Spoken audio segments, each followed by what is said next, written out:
더바인 교회 성도 여러분, 안녕하세요. 네, 안녕하세요. 오늘 저희는 야고보서 5장 13절부터 18절까지 말씀을 좀 깊이 들여다보려고 합니다. 네, 우리의 삶 속 여러 상황들 있잖아요. 그 안에서 하나님과 어떻게 함께 걸어갈 수 있을지, 특히 우리의 약함이 어떻게 기도가 될 수 있는지 그런 이야기를 나눠보면 좋겠습니다. 맞아요. 살다 보면 뭐 어려운 일도 있고 또 기쁜 일도 있고 그렇죠. 그럴 때 우리는 기도하기도 하고 또 찬양하기도 하잖아요.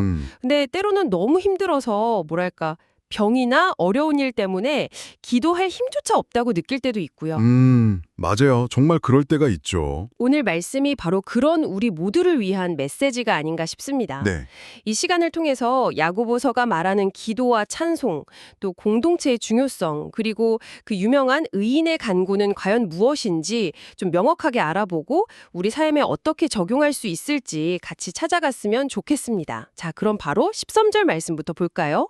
너희 중에 고난당하는 자가 있느냐? 그는 기도할 것이요. 즐거워하는 자가 있느냐? 그는 찬송할지니라. 어떠세요? 참 명쾌하죠? 네, 아주 명확하게 제시하죠.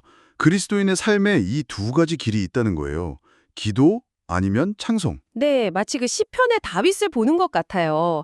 다윗도 보면 고난 속에서는 막 하나님께 부르짖고 그렇죠. 부르짖죠. 또 좋을 때는 막 주님을 간절히 찾으면서 찬양하고 그랬잖아요. 네, 맞습니다. 이게 근데 단순히 감정에 따라 기분 좋으면 찬양하고 힘들면 기도해라 뭐 이런 차원을 넘어서는 것 같아요. 아, 그런가요? 네, 어떤 상황에 있든지 그게 고난이든 즐거움이든 그 상황 자체가 하나님께로 나아가는 통로가 되어야 한다. 이런 신앙적인 태도를 말하는 거죠. 아하. 어려울 때는 기도로 하나님께 매달리고 또 상황이 좋을 때는 찬양으로 하나님께 영광 돌리는 삶. 여러분은 지금 어느 길에 좀 더 가까이 계신가요? 이게 우리 신앙 여정의 뭐랄까 기본 바탕이 되는 거죠. 그렇군요. 기도와 찬송이 우리 삶의 두 축이 되어야 한다는 말씀이네요. 네. 그런데 바로 다음 구절인 14절을 보면 상황이 조금 달라지는 것 같아요. 너희 중에 병든 자가 있느냐? 그는 교회의 장로들을 청할 것이요 라고 하거든요. 네, 앞에서는 고난당하면 그냥 스스로 기도하라고 했는데 병들었을 때는 왜 교회의 장로들, 그러니까 공동체의 도움을 청하라고 할까요? 이 차이가 좀 흥미로운데요. 정말 중요한 부분을 딱 짚어주셨어요. 이게 아주 중요한 포인트인데요. 13절의 고난이 비교적 개인이 감당하면서 하나님과 씨름할 수 있는 영역을 보여준다면 14절의 병든 자는 뭐랄까 혼자서는 좀 버거운 상황, 공동체의 기도가 정말 간절히 필요한 그런 상태를 보여주는 것 같아요. 아, 혼자 감당하기 어려운 무게일 때. 그렇죠. 여기서 장로는 단순히 연세가 많은 분이라기보다는 영적으로 성숙하고 또 교회를 대표하는 리더들, 목회자나 신앙의 선배들을 의미한다고 볼 수 있겠죠. 네네. 근데 더 놀라운 점은 여기서 자신의 연약함을 인정하고 공동체에 저 좀 기도해 주세요 라고 요청하는 것, 그 행위 자체가 이미 하나님 앞에서 너무나 귀한 믿음의 행동이라는 거예요. 아, 기도를 부탁하는 것 자체에도 믿음이 필요하다는 말씀이시군요. 그럼요. 자신의 한계를 인정하고 도움을 구하는 거니까요. 그리고 장로들이 기도할 때도 구체적인 지침이 있잖아요. 주의 이름으로 기름을 바르며 그를 위하여 기도하라. 네, 기름을 바르며 기도하라. 이게 좀 특별하게 느껴지는데요. 어떤 의미가 있을까요? 네, 이 부분은요. 기도의 능력이 기도하는 그 장로라는 사람에게서 나오는 게 아니라는 걸 분명히 하는 장치라고 볼 수 있어요. 아, 사람에게 능력이 있는 게 아니다. 그렇죠. 오직 주의 이름, 그러니까 예수 그리스도의 권세와 능력의 그 근원이 있음을 강조하는 거죠. 기도를 해주는 사람은 자기 능력이 아니라 주님의 능력을 의지해야 하고 또 기도를 받는 사람도 그 장로나 목회자를 의지하는 게 아니라 그분들을 통해 역사하실 하나님을 바라봐야 한다는 겁니다. 그렇군요. 철저히 하나님 중심이네요. 맞습니다. 야고보서가 여기서 장로를 단수로 안 쓰고 장로들이라고 복수로 쓴 것도 혹시 어느 한 사람의 특별한 치유 능력 이런 걸 강조하는 게 아니라 교회를 통해 이 공동체를 통해 일하시는 하나님의 방식을 더 강조하려는 의도가 아닐까 싶어요. 아, 공동체성. 네. 이런 배경 속에서 이제 15절 말씀이 정말 큰 약속으로 다가오는 거죠. 믿음의 기도는 병든 자를 구원하리니 주께서 그를 일으키시리라. 네, 믿음의 기도는 구원하고 일으킨다. 여기서 말하는 믿음의 기도는 근데 그냥 뭐 믿습니다 하고 막 소리 지르는 그런 감정적인 구호랑은 좀 달라요. 네. 하나님의 성품, 그분의 선하심과 능력을 정말 깊이 신뢰하는 그분과의 인격적인 관계에서 우러나오는 그런 기도를 뜻하는 거죠. 우리가 하나님을 알아가면서 쌓이는 그 신뢰가 기도의 진짜 바탕이 되는 겁니다. 병이 완전히 낫는 것만을 의미하지는 않을 수도 있겠네요. 사실 기도해도 병이 바로 낫지 않는 경우도 많이 보니까요. 어우, 정확하게 보셨어요. 물론 기도를 통해서 병이 낫는 그런 육체적인 치유를 경험할 수도 있죠. 그건 정말 감사한 일이고요. 네, 그렇죠. 하지만 그게 전부는 아니라는 거예요. 병은 여전히 내 몸에 남아있을 수 있지만 그 고통을 감당할 수 있는 내적인 힘, 또 마음의 평안을 얻는 것, 이것도 분명히 주님이 일으키시는 역사입니다. 아, 내적인 회복. 그렇죠. 더 나아가서는 그 질병의 고통 속에서도 흔들리지 않는 하나님 나라에 대한 소망을 더 굳게 붙잡게 되는 것. 이건 역시 절망으로부터 우리를 건져내는 놀라운 구원이라고 할 수 있죠. 핵심은 뭐냐? 기도를 통해 하나님을 더욱 깊이 신뢰하게 되는 그 과정 자체에 있는 겁니다. 결과보다는 하나님과의 관계가 더 깊어지는 과정이 중요하다. 네, 맞습니다. 이제 16절로 넘어가 보겠습니다. 아, 이 구절 정말 유명하죠. 그러므로 너희 죄를 서로 고백하며 병이 낫기를 위하여 서로 기도하라. 의인의 간구는 역사하는 힘이 크미니라. 네, 역사하는 힘이 크다. 그렇죠. 근데 앞선 맥락에서 죄를 서로 고백하고 병 낫기를 위해 서로 기도하라고 한 다음에 의인의 간구 이야기가 나오잖아요. 여기서 말하는 의인은 도대체 누구일까요? 혹시 우리는 해당 사항 없고 뭔가 아주 특별하고 거룩한 그런 소수의 사람들만 뜻하는 건가 이런 생각이 들기도 하거든요. 아, 바로 그 지점이 많은 분들이 참 궁금해하고 또 오해하기 쉬운 부분이기도 해요. 네네. 결론부터 말씀드리면요. 여기서 말하는 의인은 우리가 흔히 생각하는 것처럼 도덕적으로 완벽하거나 죄가 전혀 없는 그런 사람을 말하는 게 아니에요. 아, 정말요? 네. 오히려 예수님 안에서 내가 하나님의 자녀이구나 라는 걸 깨닫고 또 자신의 부족함과 연약함을 솔직하게 인정하면서도 바로 그 모습 그대로 하나님께 나아가는 사람, 즉 하나님과 올바른 관계 안에 있는 사람, 그 사람을 의미한다고 보는 것이 더 정확합니다. 와, 그렇다면 의인의 기준이 우리가 생각했던 것보다 훨씬 우리에게 가깝다는 거네요. 그렇죠. 마치 그 구약 시대에 보면 가난한 사람은 비둘기라도 가져와서 제사를 드릴 수 있게 문을 열어주셨잖아요. 그런 느낌인데요. 정확한 비유입니다. 바로 그거예요. 하나님은 우리의 믿음이 얼마나 크냐, 작냐, 또 우리의 행위가 얼마나 완벽하냐 아니냐 이런 걸로 우리를 차별하지 않으신다는 거죠. 비록 내 믿음이 정말 작고 보잘것없게 느껴질지라도 그 모습 그대로 하나님 앞에 나아가서 주님, 저 좀 도와주세요 라고 기도할 때 하나님은 바로 그 기도를 의인의 간구로 받으시고 역사하신다는 겁니다. 와, 정말 큰 위로가 되는데요. 그렇죠. 왜냐하면 응답의 능력은 기도하는 나에게 있는 게 아니라 내 기도를 들으시는 하나님께 있기 때문이죠. 이것이 의인의 간구는 역사하는 힘이 크다는 말씀의 진짜 위로이자 능력입니다. 오히려 내 연약함을 아는 것이 기도의 출발점이 되는 그런 역설이죠. 연약함이 기도의 시작이다. 네. 또한 뭐랄까 의인의 간구는 하나님의 뜻에 맞는 기도를 의미하기도 하는데요. 야고보서의 이 문맥 안에서 본다면 고난과 질병, 또 연약함 속에서 하나님을 찾고 의지하며 기도하는 것, 그것 자체가 이미 하나님의 뜻에 합한 기도라고 볼 수 있는 거죠. 아, 그 자체로요? 네. 쉬지 말고 기도하라, 또 항상 기도하고 낙심하지 말라는 다른 말씀들과도 이게 다 통하는 맥락입니다. 그렇군요. 야고보는 이제 이 의인의 간구의 대표적인 예시로 엘리야를 들고 있어요. 17절, 18절에요. 네, 엘리야가 등장하죠. 근데 엘리야를 소개할 때 우리와 성정이 같은 사람이라고 딱 강조를 해요. 이게 참 인상 깊어요. 엘리야가 뭐 특별한 초능력자가 아니라 우리처럼 똑같이 느끼고 아파하는 그런 평범한 사람이었다는 거죠. 맞아요. 그 점이 중요하죠. 근데 그가 간절히 기도했을 때 정말 엄청난 일이 일어났다는 거예요. 비가 오지 않기를 기도하니까 3년 6개월 동안이나 비가 그쳤고 또 다시 기도하니까 하늘에서 비가 내리고 땅이 열매를 맺었다. 와. 네, 엘리야 개인의 어떤 능력이 아니라 하나님의 뜻 안에서 드려진 그의 기도를 하나님께서 들으시고 역사하셨다는 아주 강력한 증거죠. 네. 그렇다면 이 엘리야의 예시를 통해서 우리가 붙잡아야 할 점은 뭘까요? 엘리야의 기도가 결국 자기 자신을 위한 기도가 아니었잖아요. 이스라엘 백성들이 하나님께 돌아오게 하려는 하나님의 살아계심과 영광을 드러내기 위한 기도였거든요. 아, 그렇네요. 그것처럼 우리의 기도도 궁극적으로는 그 방향을 향해야 한다는 겁니다. 우리가 삶에서 만나는 고난이나 질병, 혹은 기쁨이나 즐거움 속에서 드리는 우리의 기도가 결국 하나님의 하나님 되심을 드러내는 통로가 되어야 한다는 거죠. 우리의 삶이 하나님의 증거가 되는 거군요. 그렇죠. 예를 들어서 어려움 속에서 기도해서 응답받고 회복되었다면 와, 하나님 정말 살아계시는구나. 그 능력을 증거할 수 있겠죠.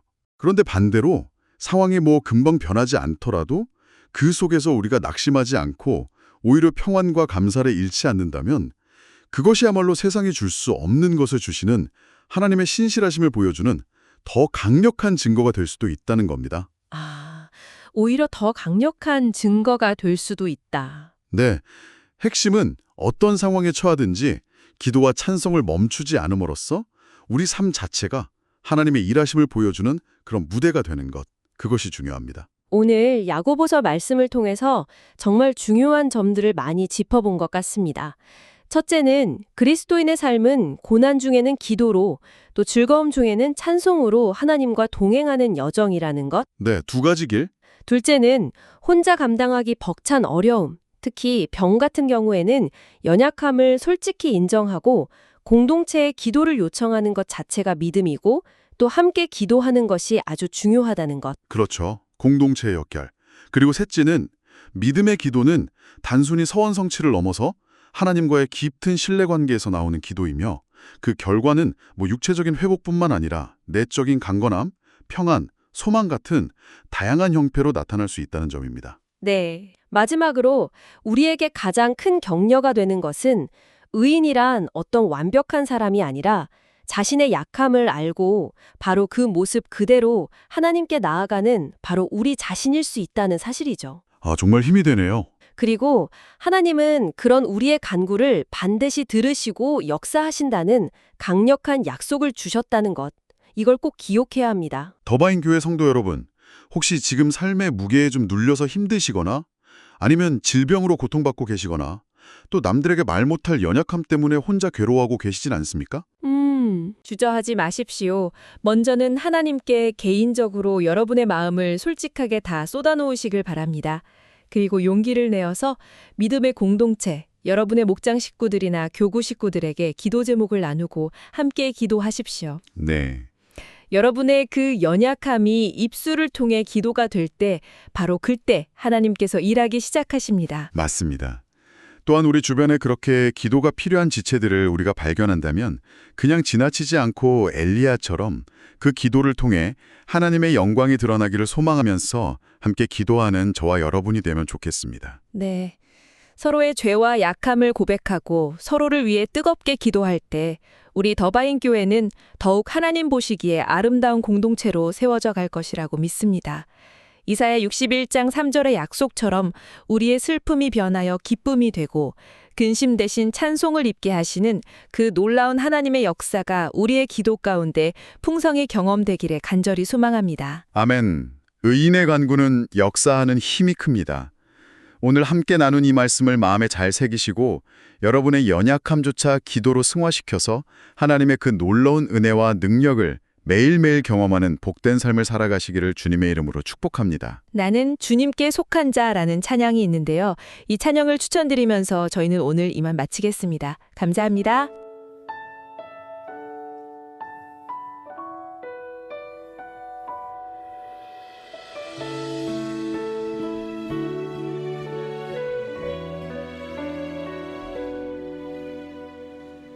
이 땅에 내 삶이 비록 버겁더라도 주님의 선하심 나 믿으며 가리. 이 작은 자통에 주가 이루어 가시니 감사로 사는 삶 나 살기 원하네.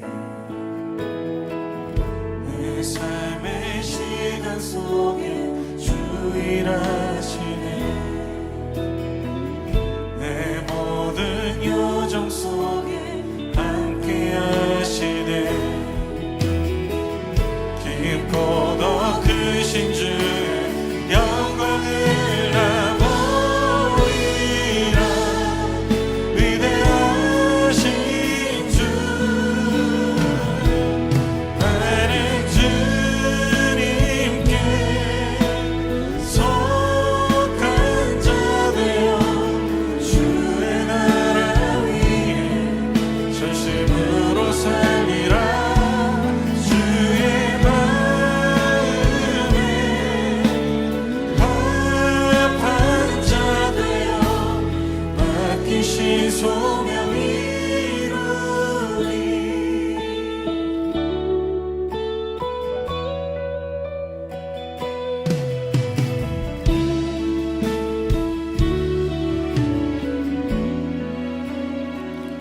이 땅에 내 삶이 이 땅에 내 삶이 이루어갔더라도 주님의 선하신 날 믿으며 가리 이 작은 자통에 주가 이루어가시니 감사로 사는 삶나 살기 원하네 내 삶의 시간 속에 주 일하시네 내 모든 여정 속에 함께 하시네 깊고 더 크신 주의 영광을 나 보이라 위대하신 주 나는 주님께 속한 자 되어 주의 나라 위에 전심으로 살리라 주의 마음에 합한 자 되어 맡기신 소명이 나는 주님께 속한 자 되어 주의 나라 위에 전심으로 살리라 주의 마음에 우리 주님이 우리에게 허락하신 자리 또 허락하신 약속을 기억하며 하나님의 뜻을 묻겠습니다. 하나님이 약속하신 시간을 살겠습니다. 주님 우리를 인도하여 주시옵소서. 우리 함께 기도하며 나갑시다. 내 삶의 시간 나의 삶의 걸음이 주님의 것입니다. 주님의 방법과 주님의 일하심이 드러나도록 주님 나를 다루어 주시옵소서. 주님 상황을 바라보는 눈으로 하나님 우리에게 허락하신 시간 속에 나의 생각과 나의 방법으로 판단하고 하나님 나의 시간대로 움직이지 않도록 주님 나의 마음을 수정하여 주시옵소서.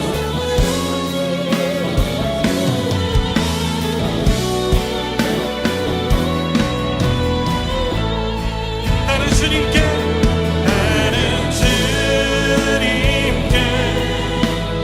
속한 자 되어 주의 나라 위에 전심으로 살리라 주의 마음에 합한 자 되어 맡기신 소명이 맡기신 소명 맡기신 소명이